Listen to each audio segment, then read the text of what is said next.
long periodically time that I have made a video. Hey everybody, how y'all doing? If this is your first time here, welcome to Candle Crimetime presented by Glowette Candles.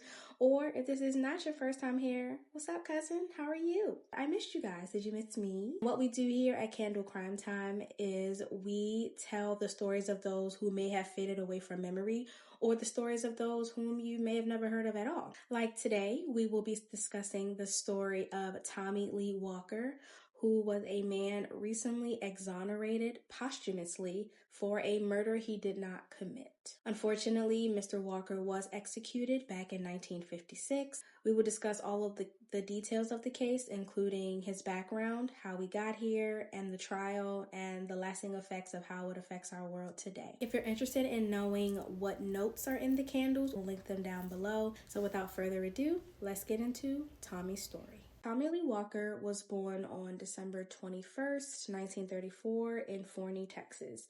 He was the youngest of 5 children, born to Mr. and Mrs. Frank M. Walker, and he had one brother, Frank Charles Walker, and 3 sisters. Tommy was raised in a close-knit family and spent his early years in Forney, later maintaining his ties to Dallas, Texas, which is about 30 or so minutes away, and other parts of the state of Texas. He had attended Booker T. Washington High School in Forney and then continued his education at St. Peter's Academy, B.F. Durrell, and Booker T. Washington High School in Dallas.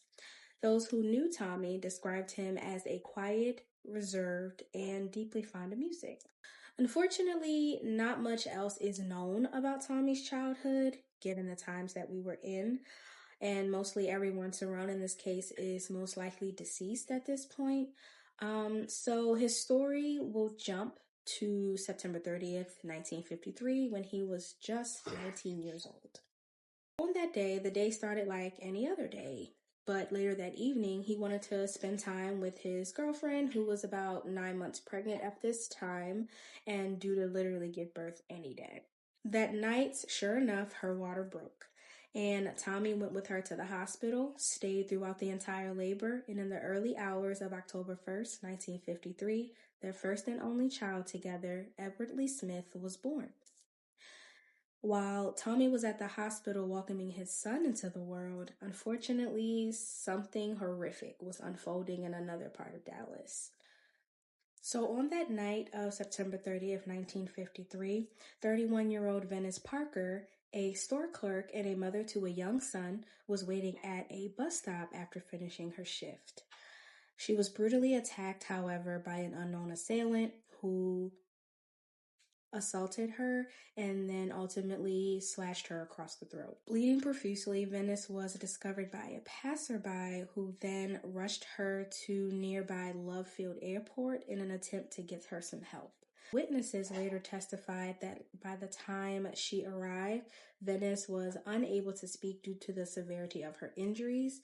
However, despite this, the responding officer who first arrived on the scene, who was a white man, claimed that Venice Parker identified her attacker as a black man before she died. That single statement, though unsupported by physical evidence at that time, would shape the entire investigation. To really understand what happens next, you have to time travel and put yourself in the environment of Dallas in the year 1953, specifically as a black person, male or female. At the time, Dallas was already griped with fear. The segregated city was experiencing what the newspapers at the time was calling a Negro prowler, where there was a wave of panic driven by reports of a black man allegedly breaking into the homes and assaulting women at night. The descriptions, largely provided by white women, portrayed a large black man, sometimes described as partially unclothed. No confirmed suspect existed, but the public hysteria was growing. At this time, Dallas was a city divided by race, law, and power. Although slavery had been abolished nearly 90 years before, segregation was still enforced. It's the South. both legally and socially. Jim Crow laws was heavily prevalent in every aspect of Black residents' lives, from schools, of course, to housing, hospitals, restaurants, theaters, public transportation. Equality under the law existed in theory, but not practice. Opportunities for Black residents were severely restricted or non existent. Housing was limited through redlining. Jobs were often confined to low wage labor, regardless of education or ability. Access to quality health care and education was also unequal by design. The criminal legal system reflected these same racial inequalities. Black defendants were, of course, disproportionately arrested, aggressively prosecuted, and convicted. And of course, all white juries were common. Legal defense resources for Black residents were very scarce, and confessions were sometimes coerced, and Black testimonies were frequently ignored or even discredited. Racial violence, though less public than in earlier decades, remained a constant threat. Intimidation didn't appear, it became quieter and more institutionalized. The Ku Klux Klan, or the KKK, maintained a significant presence in Dallas throughout the early and mid 20th century. Unlike the stereotypical image of the hooded mobs, however, the Klan in Dallas operated a little bit differently. They operated through influence rather than spectacle, if you know what I mean. But if not, that just means that their members, instead of hiding behind the hoods, they were your local businessman. They were your local law enforcement officers, your local politicians, your judges, attorneys. We can go on if you understand what I'm saying. Their power lived in silence, policy, and most importantly, fear. For Black families, of course, this means existing in a city where protection was conditional or even non-existent again, and that justice obviously was never guaranteed. Unfortunately, this was the world that Tommy Lee Walker was living in at the time, at just 19 years old.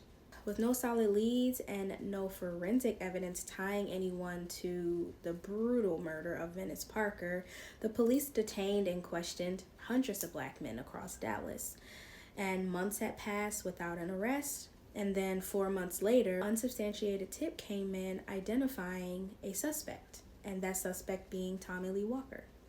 Under immense public pressure to solve what had become the perceived climax of the Negro Prowler scare, the police had focused in on Tommy, and he was ultimately arrested and interrogated.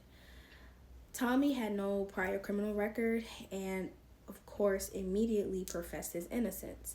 He had told the police that he could prove where he was at the time of Venice Parker's murder, which earlier we know that he was at the hospital with his girlfriend watching their son be born. However, this didn't matter, of course. Tommy was interrogated for hours by Dallas Homicide Bureau Chief Will Fritz, a well-known KKK member, and District Attorney Henry Wade, who would later be linked to at least 20 proven wrongful convictions of Black men. We'll get into Mr. Henry Wade a little bit later in this video. During questioning, investigators lied about evidence, of course, threatened Tommy with the electric chair, and wore him down. Under extreme pressure, Tommy then signed 2 written confessions. The first one contained obvious factual errors, and the second was altered by police to better fit the crime. And Tommy recanted that confession almost immediately after signing it. It's also important to note that Tommy did not have an attorney with him. Unfortunately, Tommy was indicted, and his trial began in 1954, and the courtroom was jam-packed every day. The state's case relied almost entirely on that coerced confession by Tommy and the testimony of 2 eyewitnesses who claimed that they saw Tommy near the scene, not committing the crime though, but months earlier they saw him at night, briefly, from moving vehicles. These witnesses only identified Tommy though after they saw his face in the newspaper as the confessed killer. Both witnesses, if you had to guess, yes, were white. Their identifications were made under conditions known today to severely undermine reliability, Poor lighting, brief exposure, stress, and suggestion. One of the individuals who provided a tip would later sue the police department for reward money he was never paid. So, did Tommy Walker receive a fair trial? Exactly, no. He never had a chance. Despite being represented by respected NAACP attorney William J. Durham and receiving strong support from Dallas's black community, Tommy was tried by a jury of 12 white men, which is a clear violation of his constitutional rights. Tommy's offense was straightforward. He could not have committed this crime because he was at the hospital when his son was born. His alibi was supported by 10 witnesses who testified to being with him during this relevant time, but in the Jim Crow Dallas era, that testimony pretty much meant nothing. After just about 2 to 3 hours of deliberation, the jury found Tommy Lee Walker guilty, and he was sentenced to death by electric chair in 1954. At his sentencing, Tommy is quoted as saying, "I feel I have been tricked out of my life." Will you repeat yourself again, sir? I say, do you have anything to say why the sentence of law should not be pronounced against you? Yes. Well, say it.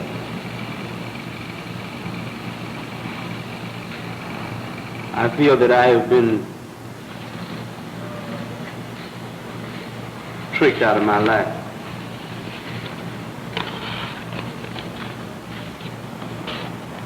There's a lot of other people that have been convicted for crime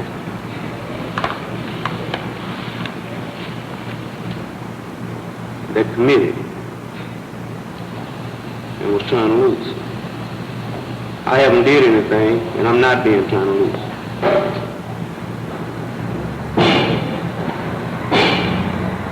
That's all, sir. That's all you have to say. It is the order and judgment of this court that you, Tommy Lee Walker, who has been adjudged to be guilty of murder with malice, and whose punishment has been assessed by the verdict of the jury and the judgment of the court at death, shall be taken by the sheriff of Dallas County, Texas,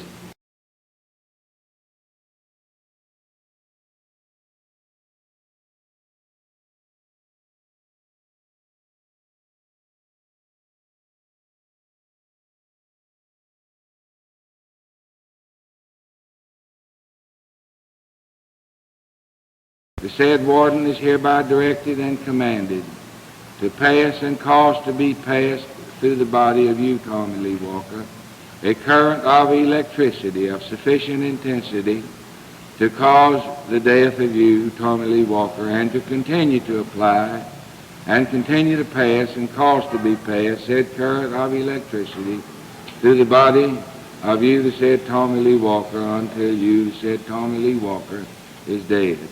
Henry King, Judge of the Criminal District Court Number 2 of Dallas County, Texas.